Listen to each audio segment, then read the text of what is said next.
안녕하세요. 반갑습니다. 이토마토 정석투자 김정수 전문가입니다.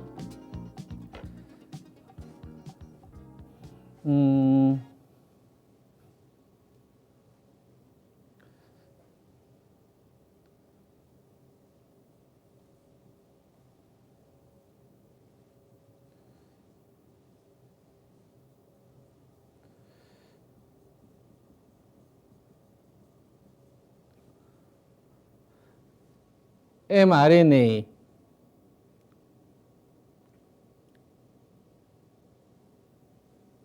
플랫폼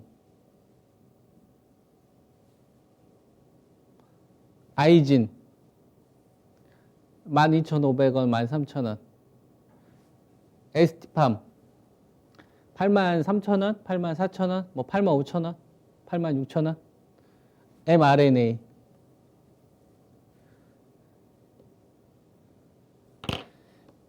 이거 공략하신 분들 수익 많이 축하드립니다.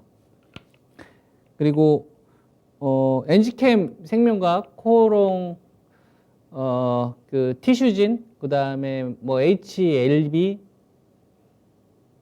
그죠? 그 다음에 뭐 바이넥스 사건도 있었고, 올리패스, 그 다음에 이제 오스코텍 임상 데이터 노이즈 발생이 되고 나서 시장이 좀 급락이 되는 구간 동안에 이제 바이오 제약 이 센트가 굉장히 좀 안 좋아졌었죠. 그때 이제 제가 이 방송 뭐 명인들의 복귀를 포함한 절대 전략이라든지 진짜 쉬운 진단 통해서 여러분들에게 mRNA 앞으로 시장은 mRNA 플랫폼이 이제 장악할 거다. 그래서 이제 대한민국은 이제 반도체도 있지만 바이오 제약 이게 이제 시장을 좀 장악할 수 있다. 이런 이야기를 많이 좀 해드렸었죠. 그래서 바이오 제약 관련되어서 보면 지금 1021 천싹이라고 이제 부르는데요. 제가 작년도 코로나 사태 터지고 나서 크게 세 가지 섹터를 여러분들에게 추천을 드렸습니다. 첫 번째는 이제 바이오 제약이 메인 축이었었죠. 그죠? 그리고 두 번째가 이제 IT 반도체였었고, 반도체 장비하고 이제 반도체 소재. 그다음에 이제 세 번째가 이제 5G 통신 쪽이었는데요. 5G는 흐름이 상대적으로 좀 부진했고 전략이 좀 시장에서 잘 부합되지 않았습니다. 반면에 이제 IT 반도체나 그다음에 이제 바이오 제약 같은 경우에는 상당히 시장을 완전히 압도하는 수익률이 좀 터졌기 때문에 어떻게 보면은 지금 코스닥 우리가 천삭을 이야기를 하는 데 있어서 빼놓을 수 없는 섹터가 돼버린 것 같습니다. 그래서 이 부분을 조금 더 많이 이야기를 해드리려고 합니다. 코스피 지수 관련된 부분은 이제 박스권 전략을 좀 제시를 그동안 좀 해드리면서 왔는데요. 3,266 그리고 이제 뭐 3,000 가두리 흐름입니다. 근데 요 기간 동안에 이 삼성전자를 보면 정말 움직이지 않죠. 그죠? 굉장히 횡보 흐름을 좀 보이고 있습니다. 그래서 최근에 뭐 직전 저점 한 83,000원대에 한 500원에서 한 84,000원 정도를 하단으로 가지고 있고요. 상단으로 보면은 대충 한 87,000원에 갇힌 지가 한 2개월 정도 되어 있는 상황이에요. 그죠? 그래서 지수를 좀 이끌려면 삼성전자가 좀 이끌어야 되는데 관련된 좀 호재하고 악재가 좀 부딪힙니다. 뭐 반도체를 보게 되면은 반도체 쇼티지와 관련된 부분들이 있어서 그죠? 반도체 가격 상승을 일으킬 수 있을 만한 이런 요인들이 있기 때문에 하방으로 봐서는 안 돼요. 이게 추세가 꺾인다거나 이렇게 볼 수는 없는데 이제 상단 위로 좀 올라가려면 실적이 지금 이렇게 잘 나오는데도 불구하고 그죠? 뭐 반도체 가격을 뭐 이끄는 상승을 이끄는 요인들이 발생을 한다거나 아니면 최근 들어서 이제 중국하고 이 미국하고 요 사이에서 이 삼성전자가 좀 눈치를 보는 형국이잖아요. 요거 관련된 노이즈로부터 좀 자유로워야 되지 않을까 싶습니다. 라는 거는 누구나 다 얘기할 수 있어요. 그죠? 이런 식으로 삼성전자와 관련된 이야기는 레포트를 읽거나 여러분들이 네이버를 검색하거나 아니면 추세선을 이렇게 딱 긋거나 다 이야기할 수 있다니까요. 근데 실제로 도움이 되냐인 거지. 이거에 대해서 뭐 아니다라고 생각할 수도 있고 다르게 생각하시는 분들도 있을 수도 있고 근데 결과적으로 보면 이 기간 동안에 원익 아이패스나 테스나 유진테크 공략하셨던 분들이 훨씬 더 잘하신 거예요. 하나머티리얼즈, 원익 QNC, KC텍 투자하신 분들이 훨씬 더 잘하신 겁니다. 삼성전자에 대해서 나쁘게 본 게 아니라 그죠? 그리고 삼성전자가 나쁜 기업이다. 수익이 안 나는데 이게 아니라 기회비용을 잃게 된다는 측면에서 보면 제가 여러분들한테 말씀드렸던 IT 반도체 관련된 전략은 완전 적중한 겁니다. 그냥 적중한 것도 아니고요. 완전 싸그리 다 적중이 된 거고 그리고 제가 중요하게 생각하는 거는 삼성전자를 나쁘게 보는 게 아니고요. 우리가 한번 생각을 한번 해보는 거예요. 반도체 쇼티지가 있어요. 반도체 쇼티지가 있으면 하방으로 가기가 어려워요. 왜냐하면 실적에 대해서 좋아질 게 너무나 명확하니까 상반기보다 하반기가 좋아질 게 너무나 명확해 보이니까 이러면 추세 하락을 가기가 어렵습니다. 불확실성이 있어야 되는데. 근데 위로 올라가기에도 밸류 부담이 있죠. 여러분들 그거 아세요? 제가 이 주식 삼성전자 같은 경우를 보게 되면 84,000원이라는 자리가 84,000원이라는 자리가 어느 자리인지를 제가 설명을 해드릴게요. 어떤 의미를 가지고 있는지 어떤 자리를 가지고 있는지 이걸 말씀드릴게요. 84,000원이라는 자리는 PBR 기준으로 1.98배 정도 돼요, 여러분. 반도체 쇼티지, 반도체 초호황이 나왔을 때 실질적으로 반도체 디램이 최고치를 형성했었던 시점 2018년도 그때가 5월 달입니다. 이때가 DDR4 8GB로 8.3달러까지 갔었거든요. 2.5달러가 폭등이 나왔었단 말이에요. 근데 그 이전에 요 구간 동안에 실질적으로 삼성전자는 최고점을 2017년도 11월 달에 고점을 찍습니다. 왜냐하면 저 당시에 중국 업체들이 뭐 사험이나 오포, 비보, 화웨이가 가격 불문 없이 시장가로 다 긁어버렸거든요. 그래서 반도체 가격이 슈팅이 걸렸던 자리예요. 저때 밸류가 PBR 기준으로 1.99, 1.98배 정도 됩니다. 그 자리가 지금 84,000원이에요. 요때가 1.53이고. 그러면 이걸 알고 있는 상태에서 83,000원대에서 횡보 흐름을 좀 보이고 있구나. 그리고 이제 87,000원에 갇혀져 있구나. 그러면 이 양봉이 별로 이제 신경이 안 쓰이시죠? 제가 방금 전에 삼성전자를 바라보는 관점으로 이야기를 하면 아 그렇구나. 슈팅이 나왔었을 때 밸류 쳐주는 거는 그거를 지금 하단으로 지금 시장에서 반영하고 있네. 이렇게 생각이 들죠. 1.99배 이상은 뭡니까? 역대 밸류 향해서 가는 거거든. 그러면 2017년도나 18년도에 비해서 삼성전자가 없는 게 뭐가 있습니까? 파운드리 있잖아요. 파운드리. 비메모리 쪽 관련된 수익이 커졌잖아요. 근데 이거는 약간 소비재 성격이란 말이야. 메모리 반도체는 경기 사이클을 타지만 파운드리 쪽 같은 경우에는 주문형으로 다품종 소량으로 이루어지기 때문에 똑같은 메모리에서 100억을 벌고 파운드리에서 100억을 벌더라도 이쪽은 훨씬 더 높은 밸류를 쳐줘요. 그래서 삼성전자보다는 TSMC의 이 주가 밸류가 높은 거 아닙니까? PER이. 경기의 사이클 없이 좀 더 꾸준히 벌 수 있기 때문에 메모리 반도체는 반도체 가격에서 급등력을 보이기 때문에 그러니까 이 파운드리 매출 비중이 높으니까 초호황 때 밸류를 지금은 하단으로 보고 있는 겁니다. 그러면 이제 위쪽으로는 그 다음 의미 있는 자리를 찾아야 돼요.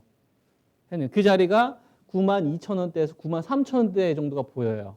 중간에 87,000원대가 보이고 중간에 이제 87,000원대 이 자리가 반도체 가격의 상승이 나와야만 돌파될 수 있는 자리가 보이고 아래쪽으로는 이제 84,000원에서 이제 잡혀져 있기 때문에 이거 깨지게 되면 77,000원대까지 열어놔야 되는 거고 이렇게 가격 세팅해야 된다고 봅니다. 그런데 저는 4월 말까지는 삼성전자를 저도 되게 좋아하고 대한민국을 먹여 살리는 기업이라서 저도 되게 좋게 생각을 하지만 조금 만약에 삼성전자를 내가 하고 싶으시면 차라리 삼성바이오로직스를 투자하시는 게 저는 훨씬 더 낫다고 생각합니다. 같은 돈으로 한다면.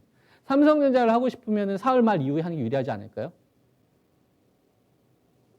이렇게 추세선 이런 거 하지 말고 그죠? 결과 나온 다음에 이때 샀다가 이때 이런 거 하지 말고 안 되잖아요. 실질적인 도움 안 되지 않습니까? 여러분들. 저때 살 걸 안 사셨잖아. 저때 팔 걸 못 파셨잖아. 그런 식으로 해서 주식이 끌려다니니까 그렇게 하지 말고 생각을 한번 바꿔보는 거예요. 정석 투자가 여러분들에게 전략을 제시해 드리는 거를 좀 본질과 관련된 부분을 이야기를 하니까 좀 참고해 한번 해봐서 길을 닫는 게 아니라 이렇게 한번 생각을 해보는 거예요. 4월 말까지 삼성그룹에서는 뭐 해야 됩니까? 상속세와 관련된 부분, 그 다음에 지배구조와 관련된 부분을 처리를 해야 돼요. 시간이 얼마 안 남았어요. 그죠? 그러면은 삼성전자 요 지분을 가져가는 게 중요하지 않습니까? 삼성 생명이 가지고 있는 삼성전자를 이걸 분리를 해야 되잖아요. 이걸 누가 가져가야 돼요? 삼성물산이 삼성전자의 지분 8%를 가져가야 되잖아요. 이 돈을 어떻게 마련해야 됩니까? 만약에 삼성전자의 주가를 4월 말에 땡겨버려요. 내야 될 부담 금액이 커진단 말이에요. 삼성물산이 마련해야 되는 돈이. 그럼 삼성물산이 저 많은 돈이 수십 조에 해당하는 돈이 어디서 발생이 됩니까? 지분 가치를 올리는 수밖에 없죠. 누구? 삼바. 그러면 돈을 마련하기가 쉽잖아요. 삼성전자의 주가를 최대한 억누르고 삼성바이오로직스의 주가를 올리게 되면 지분 맞교환, 즉 삼성물산이 지배구조와 관련된 이 부분, 상수와 관련된 부분 하는 데서 유리해진다 이거죠. 그래서 내가 삼성전자를 하고 싶으면 이게 조금 끝난 다음에 하는 게 낫지 않나, 낫지 않냐 이렇게 이야기하는 겁니다. 물론 반론도 제시할 수 있어요. 야, 그것 때문에 꼭 그것 때문에 꼭 움직이는 건 아니지 않냐? 저도 그렇게 생각합니다. 그렇게 주장할 수도 있다고 생각해요. 근데 그런 분들한테 이야기해보고 싶어요. 아이진 사셨습니까? 아이진 사셨어요? 12,000원, 13,000원대 사셨냐고. 아니면 엔지캠 생명과학 사셨어요? 9만 원대. 이때 계속 하지 말라고 했었잖아요. 11만 5천 원대. 물어보는 겁니다. 그렇게 주장하시는 분들한테. 사셨냐고. 아니면 에이스팜 이거 사셨어요? 에이스팜. 그러니까 이런 주식의 시세를 먹어보신 적이 있는지를 물어보는 겁니다. 그러니까 삼성바이오로직스 관련돼 가지고 삼성바이오로직스가 가지고 있는 CMO 위탁, 물론 이제 항체 치료제 위탁 이거에 대한 이 벌어들인 이익이 시총보다 높다는 거 저도 알고 있어요. 고평가되고 있다는 거 저도 알고 있고 수급이 더 붙어야 되는 거 저도 다 알고 있습니다. 그리고 지배구조와 관련된 부분이 전부가 아니라는 것도 저도 알고 있어요. 여러분들도 알고 있죠. 그런데 제가 이야기하고 싶은 건 뭐냐면 상황이 유리해지는 시점에 하는 게 어떻냐 이걸 이야기를 하고 싶은 거예요. 상황이 유리해지는 시점에 하는 게 더 낫지 않을까라고 이야기하는 거예요. 제 얘기가 맞을 수도 있고 틀릴 수도 있죠. 5G 전략은 틀렸잖아요. 근데 IT 반도체 전략은 맞았고 바이오 제약은 크게 터뜨렸지 않습니까? 저 역시도 방송을 통해서 여러분들한테 말씀을 드리는 게 다 맞거나 그렇다고 틀린 거에 대해서 엄청 죄책감을 갖고 있지는 않아요. 또 잘하는 것도 있을 거고 주식을 하다 보면 또 개선도 하는 거고 실패해서 또 배우는 거고. 근데 이런 상황을 계속 겪으면서 살아남을 수 있는 방법은 하나밖에 없다고 생각을 합니다. 자기한테 유리한 패가 만들어질 때까지 기다리든지 자기가 유리한 패가 나왔을 때는 공격적으로 가야 된다. 확 당겨야 된다, 수익을. 그랬었을 때 내가 이 주식을 바라봤을 때 그 주식 가지고 있는 기업 내용이나 인터넷 찾아보거나 레포트 다 나오는 내용 가지고 왈가왈부 하지 말고 그건 누구나 다 아는 내용이니까 진짜 시세를 먹어봤냐 이거지. 이 사이클을. 그러면 그런 주장을 하더라도 들어볼만 합니다. 근데 이런 사이클을 먹어본 적도 없는 사람들이 그렇게 이야기하는 거는 저는 뭐라고 생각을 하냐면 한번 생각을 바꿔보라는 얘기예요. 주식을 바라보는 관점을 이런 식으로 하다 보면 지금 구간에서 우리가 어디에 자금을 집중해서 수익을 터뜨려야 되는지 2분기에 어디를 장악 메인으로 해야 되는지가 저는 보인다고 봅니다. 거기에 적극적으로 이제 뛰어들어야 된다. 이런 생각을 가지고 있어요. 여러분들이 많이 공감하셨으면 좋겠고. 그래서 삼성 바이오로직스 같은 경우 보면 85만 원대에 갔다가 그리고 조정 흐름이 얼마까지 지금 나왔냐면 한 70만 원대까지 깨졌다가 지금 다시 83만 원까지 갔는데 제가 이야기하고 싶은 건 그거예요. 삼성전자가 있고 그다음에 삼성바이오로직스가 있어요. 그다음에 SK하이닉스가 있고 그다음에 셀트리온이 있어요. 그다음에 LG화학, 그다음에 삼성 SDI, 현대차 이런 게 있는데 LNF나 에코프로 BM이나 이런 게 있어요. 그다음에 현대차가 없고 여기는 자율주행차가 있어요. 어디가 더 유리한 상황으로 가고 있는지 한번 생각해 보자 이겁니다. 어디가 더 유리한 상황으로. 지금 반도체 쇼티지는 이제 새롭지 않습니다. 백신 공급 부족, 쇼티지, 아스트라제네카 혈전 문제 나오고 존슨앤존슨 일시 중단되고 그래서 지금 백신을 생산하는 게 되게 부족해졌어요. 어디가 지금 투자하시는 분들한테 유리할까? 2분기에. 거래소가 유리할까? 코스닥이 유리할까? 코스닥이 나쁘다는 게 거래소가 나쁘다는 게 아니라 내가 제한된 자금을 가지고서 전략을 세워야 되는데 어느 쪽이 지금 유리하게 돌아가고 있냐 이거죠. 앞에 나와 있는 전문가가 내가 생각한 거와 다르다고 해서 이겨지 말고 돈을 벌어야 될 거 아닙니까? 여러분들도 그렇고 저도 그렇고 이 방송을 보시는 분들 주식시장에서 기회를 찾아야 되잖아요. 근데요. 2,000개가 넘는 종목들 가운데 코스피하고 코스닥 합쳐가지고 1조 이상 거래대금 넣는 게 하루에 많아야 1개에서 2개예요. 어제 같은 경우를 보게 되면은 뭐 삼성전자나 카카오 정도 되고 국내 같은 경우는 큰 이슈 터쳐봤자 거의 1조 이상 거래대금 넣는 게 한 3, 4개도 되지 않습니다. 여러분들 코인 시장에서요. 지난주 수요일 날 시가총액이 5조에서 막 2조짜리 정도 되는 애들이 거래대금이 1조 이상 터진 게 15개입니다. 오늘 같은 경우 뭐 도지코인 같은 경우는 거래대금이 7조예요. 시가총액이 한 20조 정도 되는데 삼성전자는 500조잖아요. 얘는 거래대금이 1조 좀 넘는데. 한 방을 노리는 투기 자금.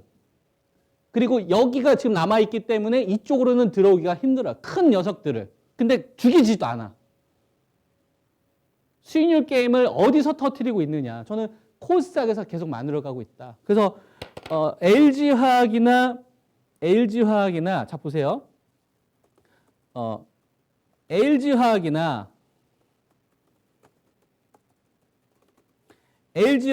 얘 전고점 못 넘어가잖아요. 그죠? 삼성 SDI 전고점 못 넘어가잖아요. 폭스바겐 쪽 관련돼서 뭐 파우치형에서 이제 각형을 바꾼다고 하는데 전혀 전고점을 넘어가진 않습니다. 그렇다고 나쁘지도 않아요. 이노베이션 이런 주식들도 보면은 최근 들어서 그 대형 호재가 나왔지 않습니까? LG화학하고 소송 합의 관련된 불확실한 노출됐는데 물론 급반등이 나왔어요. 근데 제가 이야기하고 싶은 건 뭐냐면 대형주들보다 그죠? 전고점을 지금 시도하고 있는 애들 보세요. LA 에코프로 BM, LNF, 그죠? 그 다음에 신흥 SEC 어느 쪽으로 돈이 가고 있는지 보이죠? 대형주 쪽보다는 중소형주 쪽에 대한 수익률 게임이 전기차, 2차 전지에서도 펼쳐지고 있으니 큰 녀석들을 제가 나쁘게 이야기하는 게 아니라 내가 100이라는 돈이 있으면 이 비중 좀 조절할 수 있지 않습니까? 내가 대형주도 같이 하고 싶다. 거래소 랠리도 나오고 코스닥 랠리도 나오면 가상화폐 쪽 도지코인 7조 거래대금 터졌는데 적어도 저기에서 절반 이상 주식시장을 와야 되지 않겠냐 이거예요.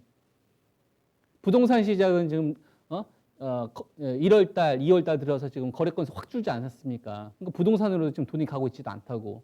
그렇다고 위안화도 지금 6.7 위안 아래잖아요. 환율도 1,200원 아래고. 그러니까 외환 시장이나 이쪽도 아니라고 지금. 결국 가상화폐 시장의 투기성 자본들과 주식 시장에서의 자금들이 경쟁입니다. 서로 이렇게 뺏어가려고 하는. 근데 여기서 돈이 어느 쪽으로 안 뺏어가기 있기 때문에 이 주식시장도 일정 수준 팽창은 안 하는 거예요. 가상화폐 쪽에서 터지는 수익률이 계속 나오고 있기 때문에 이게 무너졌을 때, 이동이 됐었을 때 그때 대형주도 같이 해주는 게 유리하지 않겠느냐라고 보는 거죠. 그래서 코스닥의 이 랠리를 우리가 잘 한번 생각해 볼 필요가 있다. 이 코스닥이 1,000싹이 됐는데 코스피 3,198 전고점 더 넘어갈 수도 있다고 봅니다. 네, 넘어갈 수 있다고 보고 반대 또 조정이 나올 수도 있겠죠. 근데 수익률은 좀 다른 개념인 것 같아요. 코스피 지수가 얌전하게 올라간다고 하더라도 수익률 게임이 펼쳐지는 거는 내가 대형주를 가지고 있다고 한다면 중소형주들을 2, 3개 정도는 편입을 해야 유리하다라는 이야기를 하는 거예요. 새로운 키워드를 가지고 있는 쪽을. 전기차에서도, 그 다음에 IT 반도체에서도, OLED에서도, 그리고 바이오 제약에서도. 무슨 말씀인지 이해되셨습니까? 그러니까 대형주에 대해서 부정적으로 이야기하는 게 아니라 밸런스를 한번 맞춰보고 투자를 한번 해보셔라. 그러면 빨라진다. 계좌의 어떤 이 올라오는 속도가 그 이야기를 하고 싶은 거거든. 그래서 코스닥 같은 경우를 보면 20년 만에 전고점을 지금 돌파하려고 하는 시도가 나왔어요. 차트가 양봉을 뽑습니다. 이뻐요. 거래량이 좀 증가를 하고 있는 모습이 나오더라고요. 최근 들어서 그걸 이야기하고 싶은 게 아니에요. 넘어갈 때 뭐가 필요할까? 바이오 제약 없이 됩니까? 코스닥이 랠리가 펼쳐지는 데 있어서 바이오 제약 없이 되냐고요. 근데 바이오 제약의 먹잇감이 지금 들어왔어요. 새로운 키워드. mRNA에서 약물 전달 플랫폼, 그 다음에 이제 뭐까지 갑니까? 위탁까지 갔어요. 공급 쇼티지. 그리고 2차 전지 배터리, 호재 만발. 그리고 IT 반도체에서 OLED 순환매. 요 정도만 있어도 코스닥에서 수익률 터뜨리기 되게 쉽습니다. 새로운 키워드가 등장을 했다고. 여러분들은 머물러 있겠습니까? 참여하시겠습니까? 어떻게 하실 겁니까? 어떻게 하실 거예요? 참전해야 됩니다. 현금이 없는데요? 만들어야죠. 비중을 조절해야죠. 가만히 있는 것보다는 이게 100배, 1000배 나아요. 전 그렇게 생각해요.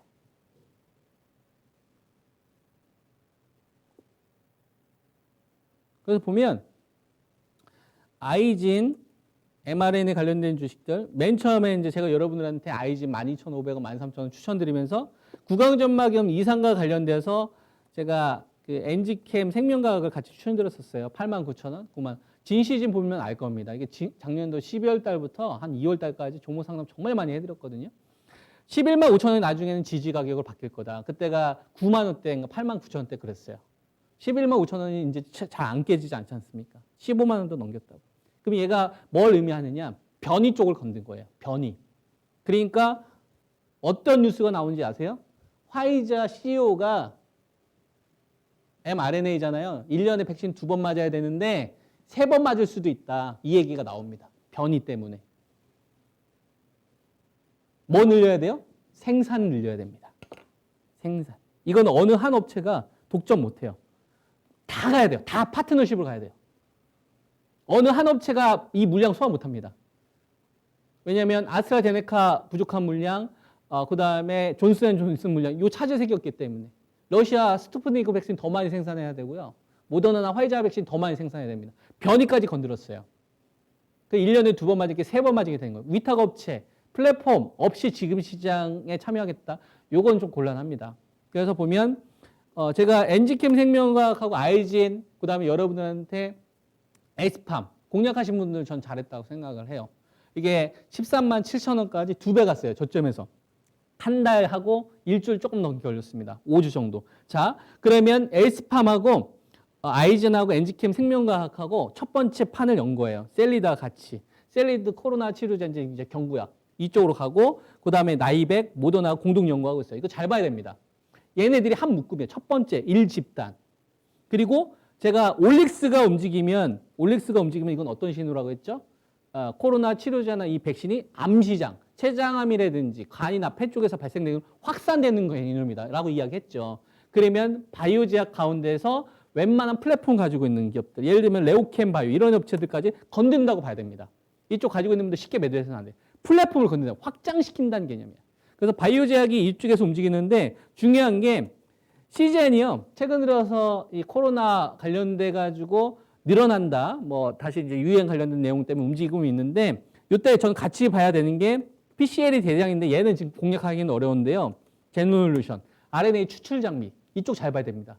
그래서 진단키트 관련된 업체 쪽은 이쪽 3개 위주로 보면 될 것 같고 트레이딩 관점으로 봐야 돼요. 그리고 큰 사이즈가 될 수 있는 거는 위탁으로 갈 수 있다. 그래서 위탁 쪽 보면 제일 먼저 러시아 백신에서 기술 이전까지 받으면서 했던 게 이수앱 지수가 상한가를 갔습니다.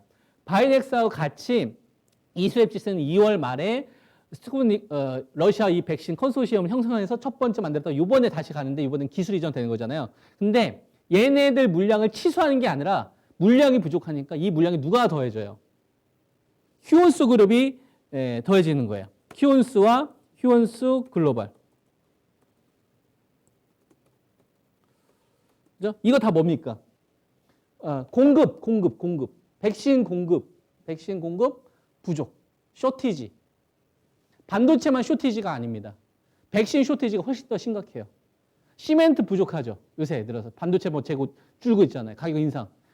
이거 백신 공급 엄청 부족해요. 이게 근데 지금 더 중요해요. 이거 없으면 아무것도 못 하잖아요. 오인 해제도 안 될 거고 여행도 못 갑니다. 이게 지금 제일 급해요. 그러면은 위탁 생산하는 업체들 어느 한 업체가 독점할 수 있겠습니까? 모더나는 자체 생산 공정이 부족해요. 바이넥스는 1년 풀로 돌려도 2천만 명 어렵습니다. 화이자는 10억 도수 이상을 생산하려고 해요. 다 커버할 수 있을까요? 불가능합니다. SK 바이오사이언스는 이미 아스트라제네카나 노바백스 물량 생산하고 있어요. 나머지 업체들이 협력 형태로 가야 돼요. 있는 시설 다 붙여야만 이 문제가 풀린다 이거지. 그래서 저는 녹십자 그룹 이거 저는 치고 간다 봅니다. 녹십자가 가면 누가 가요? 녹십자 홀딩스도 가요. 그리고 셀트리온 그룹 제가 셀트리온 여기서도 그때 한번 추천드렸는데 셀트리온은 생산 시설 가지고 있죠. 원래 이제 남아프리카 공화국 이제 그 테바 쪽 그쪽 물량을 담당하고 있는데 그런 것까지 평가받던 이 기업이 코로나 치료제라는 이 시장 사이즈가 하나 더 열린 겁니다. 근데 요 가치가 지금 주식에 반영이 안 되고 있어요. 셀트리온, 그 다음에 삼성 바이오로직스가 만약에 다음 주에도 좀 기준 양봉을 뽑아준다. 그러면 코스닥에서 시총 상위 종목이 누가 있죠? 셀트리온 헬스케어, 셀트리온 제약 이런 애들 있어요. 셀트리온 그룹을 있어야 코스닥 랠리를 만들 수 있어요. 그래서 다음 주는 이번 주는 중소형주들이 뭐 아이진이 판을 만들고 에스팜이 따라가면서 그다음에 휴온스 글로벌 같은 이런 업체들이 뭘 만든 거냐면 이슈를 일단 다 가져온 거예요. 자, 다른 거 관심 갖지 말고 일단 백신 쇼티지야. 일단 다 와봐. 근데 아직 코스닥 랠리가 아직 안 만들어졌어요. 랠리가 만들어지려면 뭐가 필요합니까? 대형주들이 움직여야 돼요. 이 이슈를 빼앗기면 안 됩니다. 그래서 삼성 바이오로직스, 녹십자 그룹, 셀트리온 그룹이 같이 움직이는 구간이 정말 좀 크게 터질 수 있는 구간으로 갈 수 있으니까 이 흐름이 4월 말이나 5월 달 초에 나타나는지 잘 보세요. 그러면 주도 섹터 가운데서 수남매나 키높이 전략을 하면 여러분들 9MR 투어에서 역전 홈런 할 수 있다고 봅니다. 아시겠죠? 이런 것도 꼭 참고하시고 전략 세우시는데 도움 받으시길 바랍니다. 시간이 한 1분 정도 남았나요? 네, 이제 시간이 좀 얼마 없다고 하네요. 일단 이 정도까지 하고 또 다음 시간에 뵙도록 하겠습니다. 네, 감사합니다.